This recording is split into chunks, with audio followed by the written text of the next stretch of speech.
За баярлалаа. За би бас энэ яг энэ мансууруулах юм сэтгцэд нөлөөлөхдөө бодис хэрэгэлсэн үедээ тээврийн хэрэгсэл жолоодсон энэ асуудалтай шолоодох асуудалтай холбогдуулаад бас нэг хийдэдэн асуулт болоод энэ бас нэг санал бас хэлье гэж боддог. Ерөн зүгээр энэ манай бас хууль хүчний байгууллагууд маань энэ одоо энэ залуучуудыг энэ мансууруулах бодис хэрэгэлсэн эсхийг нь одоо тогтоох бүрэн боломж байна уу гэдэг асуултыг би бас асууя гэж бодож байсан. Сая бас хууль зүйн сайж бас хариуллаа. Замын цагдаагийн газрын даргамаач бас хариуллаа. Ерөөсөө манай Монгол улсад маань энийг тогтоодог тоног төхөөрөмж бол хангалттай байгаа даа. Бэлтгэгдсэн болсон үчин байхгүй байгаа даа. Дээрээс нь үндэсний хэмжээний бодлого энэ хөтөлбөр зохиц шийдэл маань бол бид хүнд бас хэрэгтэй байна гэдгийг та бүхэн өөрсдөө бас мэдж байгаа. Ерөн зүгээр би бас яг амьдрал дээр бас миний бас таньдаг нэг залуу бас ингээ сая аваарт орсон. Үеийнгийн маань залуу. Тэг яасан гэсэн урсгал сүрж орж ирээд машин орж ирсэн. Мөргөлдсөн. Нөгөө зөрчил гаргас нөхрийг гаргаад ирэхээр согтуу юм шиг өнөртүүлэх юм байхгүй. Тэгээ нөгөө нөхөрт бол зөвхөн тэр охирлыг нь бардуул гаргамжаа аваад тухайн тэр ямар нэг байдлаар одоо хар тамхи татсан эсхийг нь тогтоох боломж байхгүйгээр ямар нэг тэрэнд нь дүүцүүлж ял оногдуулах бол аргамжаа авалгүйгээр ингээд өнгөрөөгд ингэ явсан байгаа. Нөгөө залуу бол эрүүлэн дээрээ охирсон, эд хөрөнгөөрөө охирсон ийм асуудал үүсэж байна. Тэгэхээр бид нар бол ерөн зүгээр энэ хар тамхины асуудал маань өнөөдөр хүнд байдал төрлөө. Хэрэглээ болон хэрэг зөрчлийн тоо бол өнөөдөр бол gaарлаа. Үндэсний аюулгүй байдал нөлөөлөх хэмжээнд бол бараг хүрлээ гэж харж байгаа. 10 жилийн хүүхдүүд бараг хэрэгэлдэг болсон гэсэн судалгаа гарсан байна. Эмээлцхэн чэйж хүртэл хэрэгэлдэг болсон байна. Сая амар зай гişүү хэллээ. Өмнө говийн тэр тээврийн жолооч нар одоо энийг бас хэрэгэлдэг болжээ. Нойроо өрөхгүй гэдэг үднэс. Тэгэхээр энэ асуудлаар та бас ерөн зүгээр мэдээлэл нэгтгээд улсын их хурлын бас нэг хаалттай байдлаар мэдээлэл сонсголыг бас нэг ойрын хугацаанд хийгээд үндэсний бодлого хөтөлбөрөөр бас бүгд хамтдаа ингээд гаргаад шийдээд явъя. Өнөөдөр одоо Монгол улсад маань үр хөвгтүүдээс маань залуучуудаас маань өөр илүү үнцэнтэй юм одоо бид хүнд одоо юу байх вэ? Мансууруулах юм сэтгцэд нөлөөлөх бодисын эргэлтэд хяналт тавих тухай хууль одоо 2002 онд бол батлагдчихсэн. Гэхдээ энэ хууль бол зөвхөн эмийнхэн талаас нь төлхөө тусгасан байгаад байдаг. Ялгынхын нөгөө нэг бодлого, урьдчилан сэргийлэх аргачлал нь бол энэ дээр бас байхгүй байгаа.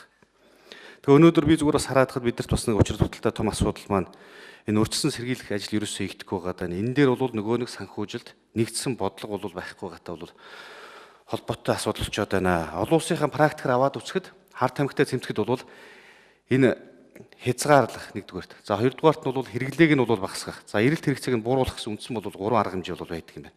А манай цагдаа бол хязгаарлах бол энэ ажлыг сая гэдэг.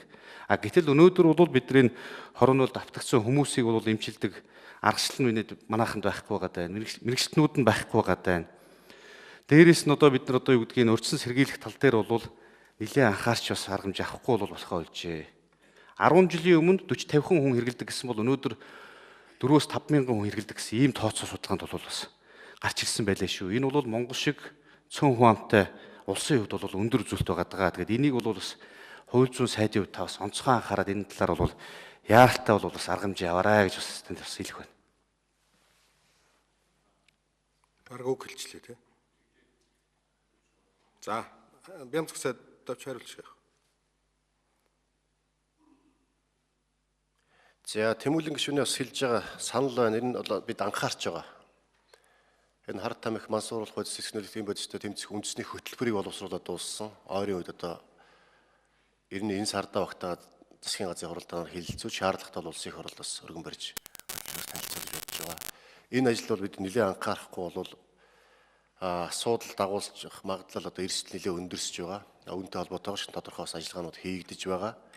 За энэтэй холбоотой мэдээллийг бол засгийн газрын хуралдаанд хэлцэж байгаа. Шаардлагатай тохиолдолд улсын их хурлд бас хаалттай бас ярьж болно. Ер нь бид нэр зүгээр юу гэдгийг хэтэрхийх анхаарал даваач тавиад одоо эргээд тэрийг улам сонирхох байдал руу оруулахгүй тулд хэвлэл мэдээллийн хэрэгслүүд гэж ярьж байгаа. Та нар битгий одоо дэвэргэж бас яриач, битгий бас мушгиж яриач. Энийг тийм үү жигших, зэвүүцэх, үнэхээр одоо болохгүй маань болгоомжлох, аав ээж нь өр хүүхдийнхаа араас анхаарал тавих, тийм сэтэл төрүүлэх үүднээс одоо анхаарч ярихгүй бол ерөөсөө нэг аюултай юм байд юм байна гэж одоо ярьдаг. Тэрнтэй эргээд эцэстээ хүмүүс эргээд нэг сонирхох хандлага төрдөг бас байж болцсон шүү. Тийм учраас энд бас бид илүү анхаарч ажиллах ёстой гэж үзэж байгаа.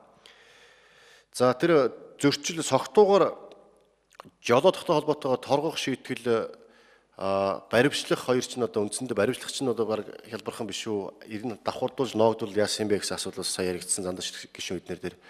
Ер нь бол энэ замын хөдөлгөөний аюулгүй байдлын тухай хууль батлагдсантай холбоотойгоо түрүүн би хэлсэн энэ журамлагдсан автомашины тоо гэтэл одоо 65% буурсан. Цогтуугаар жолоодох машин жолоодох зөрчил 25% буурсан байна. Нөгөө талдаа торгуулийн хэмжээ нэлээд нэмэгдсэн. Энэний цаана үндсэндээ бид хариуцлага чангалаад ирэхээр хүмүүс ухамсарлаад за би цогтуугаар машин барьж болохгүй шүү. Барих юм бол торгуулна. Торгуулахдаа зүгээр урд нэг 50 мянган төгрөг торгуулдаг байсан бол 800 мянгаар хүртэл торгуулах юм байна. За бороо цаашлах юм бол баримтлагтаад ингээд сар хүртэл хугацаагаар тийм хоригдоод ажил амьдралаа алдах юм байна гэдэг болсноос хойш үндсэндээ бол нэлээд ухамсарлаад явж байгаа. Энэ төрлийн гэмт хэрэг маань буурах 65%, 25% гэдэг нь нэлээд буурсан үзүүлэлтүүд гарч ирж байгаа. Гэтэл өнөөдөр эрхээ хасуулцсан. Эрэхгүй мөртлөө хэн бариад байна гэхээр нөгөө торгуулыг тоодоггүй улсууд. Боломжтой айлын одоо аав ээжийн одоо хүүхдүүд гэдэг юм хүмүүс за яг одоо 500 мянган төгрөг өччээд төлчээд гэдэг байдлаар. Тэр хүмүүс чинь харин тэрний оронд нэг сар баримтлагд нэх юм бол тэр хэмжээгээр илүү олох орлого, илүү олох боломжийг алдна гэдгээс болгоомжлох. Энэ үүднээсээ торгох шийтгэлээсээ баримтлагч шийтгэл нь илүү одоо өнөөдөр тэр үүлдээд байгаа, өнөөдөр тэр ял завшаад байгаа тийм шийтгэл завшаад байгаа тэр 5000 орчим хүмүүст бол цааш илүү оновчтой тийм шийтгэл болох болов гэдэг үүднээс бид нэр торгох шийтгэл боломжгүй байлын тийм 500 мөнгө цалинтай хүн бол 800 мянгаар торгуулахаас айгаад дуудлагын жолоочийг 20 мянган төгрөг дуудаж аваад маш архи усан ч гэсэн явждаг. Боломжтой хүмүүс бол за яадгийг ярьж яваад азаа үзье. Баригдуулахад 800 мөнгө төлчих юм чинь гэдэг байдлаар ханддаг. Тэрний оронд баригдах юм бол та сар баримтлагдан шүүх юм бол хизээш тэр хүн барихгүй дуудлагын жолооч дууддаг бол машина тавиад явдаг.